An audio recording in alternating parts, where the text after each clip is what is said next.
Hi, it's Nell, and I'm hanging out next to my bougainvillea in its winter state.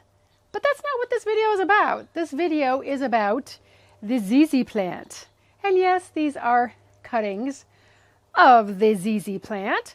And today I'm going to be talking about propagating a ZZ plant with whole stem cuttings. These were taken in May. It is now January, and I'm going to show you what the results are.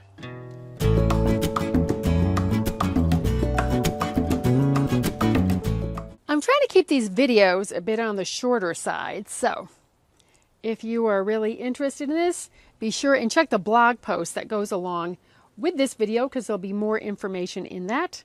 The link will be down below and also on our website, joyousgarden.com. So, late last May, I divided my ZZ plant, my big ZZ plant, into 3 ZZ plants. And I will leave the link to that video down below, the post and the video, in case you haven't seen that. The 3 plants are doing fine, by the way, but it was getting large, my plant, and some of these leaves broke off when I, divided it. And these were the only ones that broke off. So all in all, it's not too bad. And you'll see them in the, the video. But what I did is I let them heal over for about an hour or two because they're very fleshy, almost gel-like. The stems are very thick and soft. So I let them heal over for about an hour or two, and then I got them into water. So there are a few ways that I know of to propagate a ZZ plant. I'm sure you can do it by seed, but seed to me is always like, ugh. But I'll check that out and put that in the blog post for you. Oh no, here comes a stray cat, Boris. You'll probably hear him meowing in the background. And then also by division of the tubers, which I already showed you, those big fat swollen bases. And you can do it by whole stem cutting, like I did here. Or you can also do it by smaller stem cuttings. Now, to the best of my understanding, this plant doesn't propagate very well by the leaf cuttings.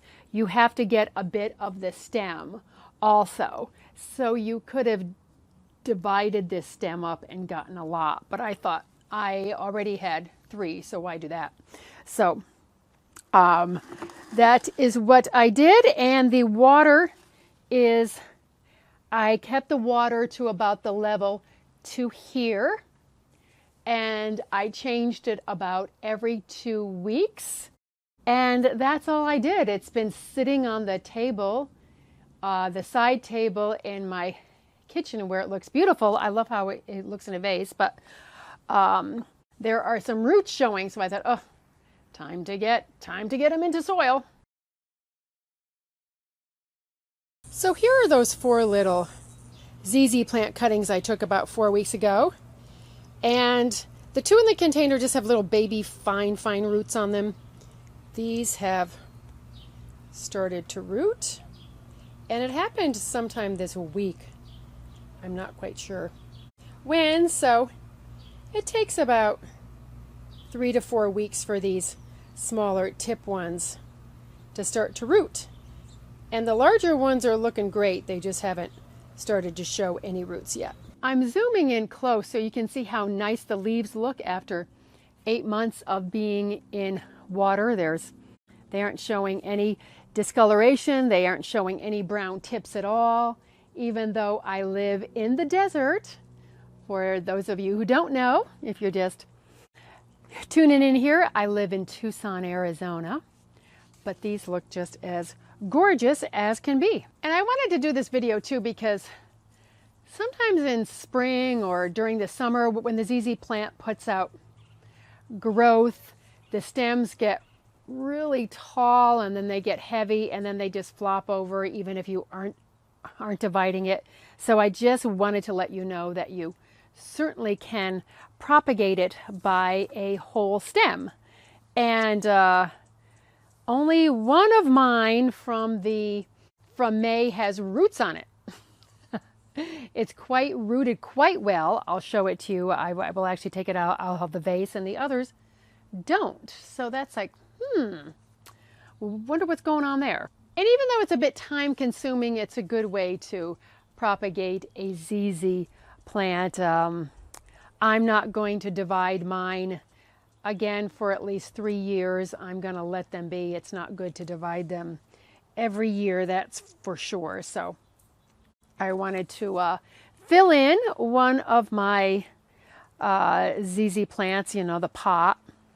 It's a little one-sided, and that's what I'm going to do with the one stem that is rooted, but I just wanted to get it out of water because it's starting to form tubers at the base. So yes, I am going to be putting this directly into an established plant, but if you wanted to, you could in the interim, after it has rooted, you could put it into like a 6-inch pot with some potting soil in it and then just let it grow out a bit that way. So I took them out of the vase and put them down here on the ground so you can really see.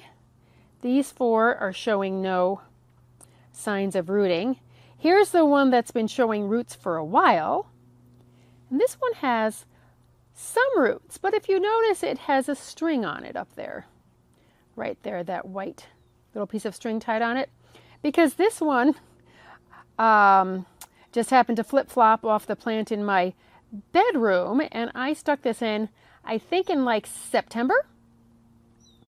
It's definitely after the end of August because I was in New England all August. So it was sometime in September, and you can see that one is showing a little bit of root.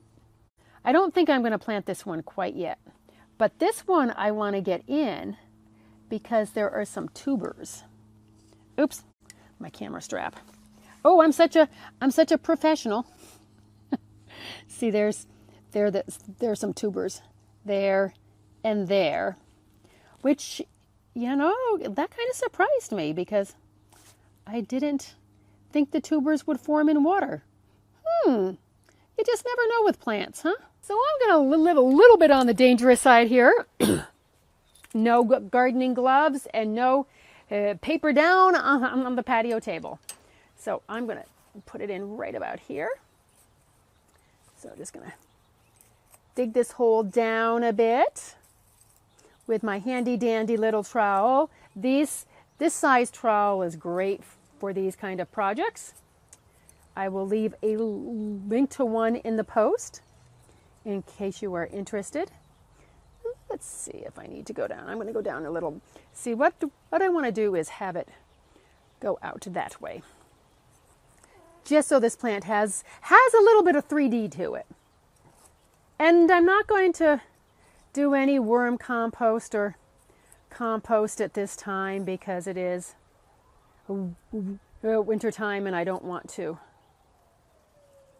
do that until spring. So I'm going to put it right in there. The roots will find their way down.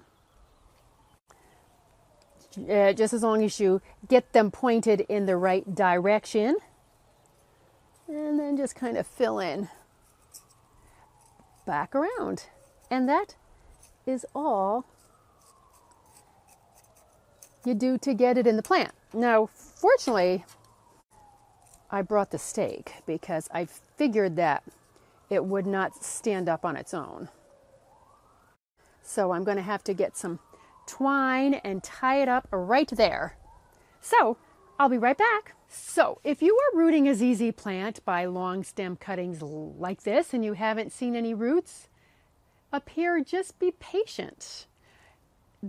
As I said, they look great in a vase. I really like the look, but it did take about 8 months or so. I turned it this way so you can really see the whoop.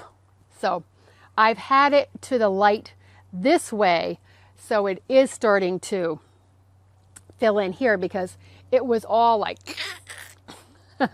so that is something you might have to do with a plant too, is like turn it so that it fills in evenly.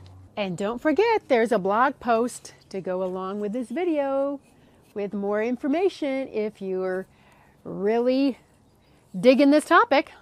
So I hope you have found this video about propagating the wonderful, fabulous, shiny, glossy, easy to maintain ZZ plant to be helpful. I love this plant, as you know. Oh, I've also done a video and post on the care of this plant, which I will leave down below. But be sure to come back because I have a lot more videos coming your way. And let's see what else. Oh, yes, of course.